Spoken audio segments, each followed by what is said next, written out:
Alors, je vais venir vous partager ici dans un livre les traits d'une mère narcissique. Alors, vous m'avez tout dit que j'étais narcissique, mais on va voir. C'est pas toutes les mères narcissiques qui sont les mêmes. Ce qui les connecte, ce n'est pas comment elles se présentent. C'est comment elles te font sentir. Pas vu, responsable de leurs émotions, qui sont pas sûrs que tu n'es pas sûr de ta propre valeur. Voici les traits de mère narcissique qu'on voit souvent. Puis comme vous allez les lire, vous pouvez prendre note de comment est-ce que votre mère vous a peut-être fait. Elle a peut-être des traits. Peut-être qu'elle est narcissique, mais elle peut avoir des traits. Les gens peuvent avoir des traits, right? Cette liste ici n'est pas ici pour la diagnostiquer. C'est ici pour vous aider à nommer votre expérience. Et quand vous voyez la dynamique clairement, ça devient plus facile de vous détacher de cette dynamique-là et de rebâtir un sens de soi qui est basé dans la vérité et non dans la survie. Tout est à propos d'elle. Elle trouve une façon de se centrer dans toutes les situations. Mais attends un peu, là, OK? Pas dans l'amour de soi, là. Là, on dit, tes accomplissements, c'est à cause qu'elle était une bonne mère. Tes difficultés sont invadées parce qu'elle a vécu pire que toi. Elle va souvent dismisser ou rediriger les conversations pour le focusser sur elle. C'est-à-dire que quand tu te parles avec tes enfants, right? Moi, comme mes enfants, là, moi, je m'assure qu'elles ont le droit de parler. Leurs émotions sont importantes. Qu'est-ce que toi, tu veux? OK, j'ai fait ça t'a fait sentir comment? OK? Parce que c'est important que nos enfants... Le but, c'est pas d'être... On n'est pas parfait, genre qu'on va pas jamais faire d'erreur. On a tout notre trauma, OK? Par contre, est-ce qu'on est capable d'aller valider l'expérience de nos enfants quand nous, on l'échappe à côté? Si j'ai crié, puis ma fille a dit « Maman, j'ai peur », oh my God, t'as raison. Pas dire « Mais t'as pas le faire avoir peur ». Non, aller invalider ses émotions, ça se fait pas. Il faut aller valider les émotions de la personne, de nos enfants, parce que leurs émotions sont importantes. Elle manque d'empathie. Au lieu de tourner sur comment est-ce que tu te sens, elle est plus concernée de comment les choses ont de l'air et comment est-ce que ça l'affecte elle. Tu peux te sentir invalidé quand tu exprimes ta vulnérabilité et que tu étais apprise que les émotions, c'est pas important. Chris, mes filles, je leur... Comment tu te sens? OK, maman, là, arrête de me coacher, là. Correct, je respecte ça. Littéralement, là... Si toi, tu as réussi dans la vie, là, c'est pas à cause de tes parents. Puis si tes parents, ils prennent tout le crédit de tes succès, ils sont en train de dire que toi, tu n'as pas mis des efforts, puis c'est toi qui n'as pas travaillé pour avoir ce que tu mérites. Je prends une part de responsabilité que oui, mes enfants grandissent avec une mère qui va leur donner les outils. Mais leur succès leur appartient. Si elle a réussi quelque chose, pas parce que c'est moi qui l'ai fait, c'est parce qu'elle a fait le travail et les efforts nécessaires pour le faire. J'étais un aide, mais c'est pas à cause de moi. C'est pas à cause que j'étais une bonne mère. Il y a plein de jeunes qui ont des fucking mères fuck all puis des pères fuck all puis ils vont réussir à avoir plein de succès. Pas à cause de leurs parents les ont aidés puis qu'ils ont tout fait pour eux autres. Fait que le succès, c'est important de ne pas le prendre le crédit de nos enfants. C'est important quand nos enfants, hein, tu sais, vous allez toujours, oh non, c'est moi qui compte, c'est moi qui compte. Moi, mes enfants, c'est quoi tes émotions, OK? Hein, ils voulaient rester pour l'hiver au Québec, ben Chris, parce que moi, c'est important comment mes enfants se sentent. Pour moi, c'est important d'écouter mes enfants puis comment ils se sentent. Puis vous autres qui sont devenus me bitcher, là, puis qui sont venus faire la sommation puis qui ont appelé la DPJ, vous vous calissiez comment mes enfants ils se sentaient. Vous vous en calissiez. Tout ce que vous pensez, c'était comment est-ce que vous vous sentez. Moi, je me sens insécure. Moi, j'aime pas ça. Moi, je pense qu'ils sont en danger. Si vous avez juste fait moi.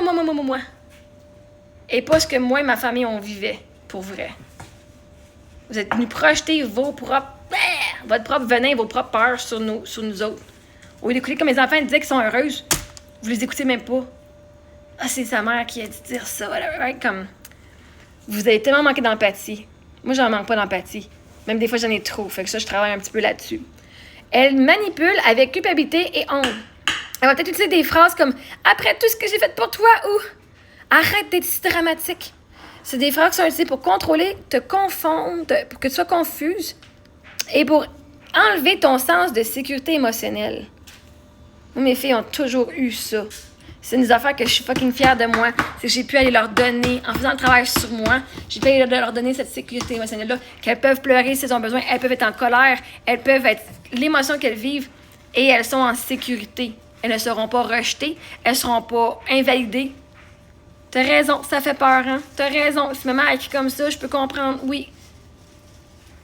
C'est pas de pas jamais crier parce que moi, des fois, je suis overwhelmed puis je suis en surcharge. Mais c'est de reconnaître que, que mon comportement ou mes actions ou mes mots ont eu un effet sur ma fille, que je le veuille ou pas. Même si mon intention, c'était pas ça. Mais c'est de pouvoir reconnaître et de valider les émotions de nos enfants et notre entourage. Elle est en compétition avec toi. Au lieu de, genre, nourrir ta croissance, puis de tirer pour toi sur les côtés, genre, yes, go, c'est ma fille. Elle va se sentir menacée par ton succès. Et tu vas remarquer que quand tu commences à avoir du succès, elle va critiquer, elle va venir te rabaisser ou essayer de briller plus que toi. Elle va prendre crédit pour ton succès et va l'attribuer à son parentage. Son amour est conditionnel. Son affection est donnée quand que tu agis comme elle veut. Et son affection est enlevée quand tu agis pas comme elle veut. Ça crée une dynamique où ce que tu sens que tu as besoin de prouver ton amour en t'abandonnant toi-même. Donc, la gang d'adultes qui sont abandonnés pour leur mari, pour leurs enfants, qui ont abandonné leurs rêves et tout, vous avez cru que c'est l'amour parce que c'était ce que vous avez vécu avec vos parents. Vous avez dit, vous abandonnez vos rêves et tout ce que vous vouliez pour être sûr que vos parents avaient ce qu'ils voulaient. Puis vous avez appelé ça, on vous a dit ça, c'est d'amour. Faut que tu donnes aux autres en t'oubliant et en te négligeant. Elle ne respecte pas tes limites, que ce soit ton temps, ton espace, tes émotions. Elle dépasse les lignes sans te considérer. Si tu parles, elle va sûrement te rencontrer avec du déni, te faire sentir coupable, elle va te faire sentir honteuse ou te critiquer. Criticizing, c'est en anglais. Criticiser, c'est là. Ah non. Fait que, t'as beau dire, hein, mon père, Chris, je disais à mon père, ma soeur, hey Chris, ça vient nous affecter, elle pouvait arrêter. Ils ont continué quand même, ils se sont collissés de mes limites. Ils ont continué leur diffamation. Elle vit au travers de toi. Ta vie devient le projet de ta mère. Elle devient son projet. Elle te pousse à réaliser ses rêves à elle qu'elle n'a pas vécu sur toi. Elle va contrôler tes choix et elle va s'attendre que tu remplisses ses besoins émotionnels qu'elle n'a jamais elle-même résolus en dedans d'elle. Tu vas devenir un docteur. Parce qu'elle n'est pas devenue docteur, elle n'a pas eu un bon salaire. Fait que tu vas devenir ce que ta mère veut que tu deviennes. Et là, tu es comme pris dans son agenda à elle, au lieu de faire ce que toi, tu désires. Puis toi qui es pris dans cette circonstance-là, dans cette dynamique-là, tu vas vouloir plaire à maman. Fait que tu vas donner ta vie à ta mère pour être sûr que tu as sa validation. Et ça ne sera jamais assez, malheureusement. Elle ne prend jamais responsabilité. Si quelque chose est arrivé qui va la faire, qui va avoir l'air qu'elle a de l'air pas bien ou qu'elle va se sentir menacée, elle va réécrire l'histoire pour protéger son image. Fait que vous avez peut-être grandi en doutant de vos souvenirs ou de vous sentir comme si vous étiez les fous. Ah, ma soeur qui a volé mon argent, es-tu assez venue réécrire l'histoire que c'est moi qui est folle puis qui a volé l'argent de mes enfants? Voilà un exemple. Elle s'est jamais excusée. Elle s'est jamais excusée de ne pas jamais m'avoir remboursé. Elle s'est jamais excusée de tout ce qu'elle a dit à mon sujet, qui était faux, pour se protéger son image à elle. Fait que, est-ce que les traits-là appartiennent à votre mère? Quand vous lisez ces traits-là, prenez une pause et répondez. Est-ce que les traits résonnent immédiatement avec toi?